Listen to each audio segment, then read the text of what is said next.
This is the habitat of Central sulcata, the African spurred tortoise here in the Sahel zone in West Africa, in Senegal.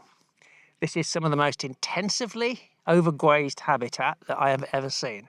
There are very large numbers of wandering sheep, goats, and especially cattle here. And they have essentially grazed all of the vegetation down to nothing. Now, this is a very, very severe environment. We have incredibly high temperatures, 45 degrees and over in summer. There is a very short wet period that lasts about 3 months of the year when you get intensive rain. Although overall in quantity, it's still not a huge amount, but when it does arrive, it tends to all arrive at once, and it's certainly pretty intense.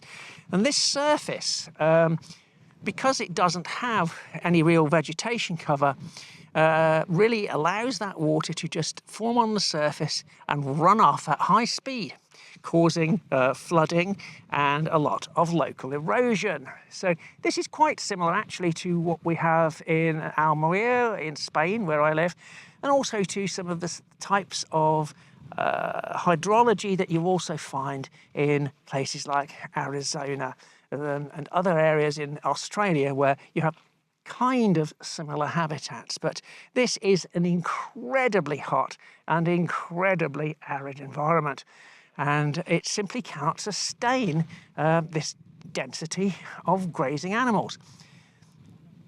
Water for grazing animals is essential. They are very inefficient and they need very high inputs of water. And the way they get that is to drill deep boreholes, 150 metres or around 450 feet deep, then slowly pump that out.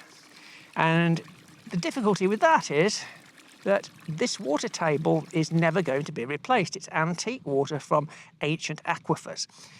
Water that forms on the surface simply goes down shallow aquifers where it evaporates and is used up very, very quickly in the heat. Whereas the ancient water table is so far down that it never gets replenished. So the water table continues to drop. That has serious impacts. In fact, this is happening all over the world.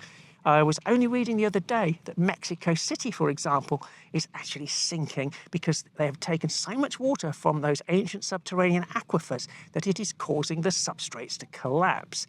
And in other areas, of course, due to climate change, we've got rising seawater threatening to submerge places such as Venice and some of the Pacific Islands. So these are all serious, serious environmental problems, and they directly impact upon the conservation of every single species of animal plant that lives in these habitats.